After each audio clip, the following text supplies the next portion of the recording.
अहम खबर आपको आगाह करते चले सरगोदा से, जहां पाकिस्तान पीपल्स पार्टी के रहनुमा चौधरी मोहम्मद अजमल ने इंडियन वजीर आजम मोदी के सर की कीमत मुकर्रर कर दी।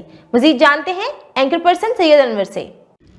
पाकिस्तान के खिलाफ जो ताकतें सरगर्म अमल है उसमें हमारा रवायती दुश्मन इंडिया कभी भी पीछे नहीं रहा और उसने कभी हरकत की है कि उसने बिलावल भुट्टो जरदारी के सर की कीमत 2 करोड़ रुपए का ऐलान किया है। इसी हवाला से पाकिस्तान पीपल्स पार्टी की क़यादत यहाँ पे मौजूद है, उनसे जानते हैं कि वो रद्द अमल के तौर पे क्या कहेंगे।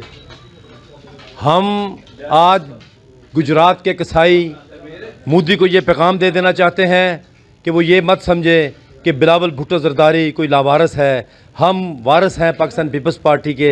हम पाकिस्तान पीपल्स पार्टी के लिए बिलावल भुट्टो जरदारी के लिए अपनी जान भी कुर्बान करने से दरेग नहीं करेंगे। वो अगर मेरे कायद की सर की कीमत 2 करोड़ रुपये मुकर्रर करता है, मैं आज मीडिया पर ये ऐलान करता हूँ, मैं मोदी के सर की कीमत 5 करोड़ रुपये का ऐलान करता हूँ कि जो भी मोदी का सर कलम करेगा, इस खित्ते से इस दहशतगर्द का खात्मा करेगा, मैं 5 करोड़ रुपये अपने पॉकेट से उसको अदा करूँगा। मोदी गुजरात के कसाई तो सुन ले, बिलावल भुट्टो जरदारी ने जो कहा है उसने सही कहा है कि तू कल भी दहशतगर्द था, तू आज भी दहशतगर्द है। जी, आपने सुना, इनका कहना कुछ यही था कि मेरी ज़िंदगी का मकसद तेरे दीन की सरफराजी, मैं इसीलिए मुसलमान, मैं इसीलिए नमाजी। Syed Anwar, big news, Sargodha. बहुत शुक्रिया सैयद अनवर तफसीलात से आगाह करने का।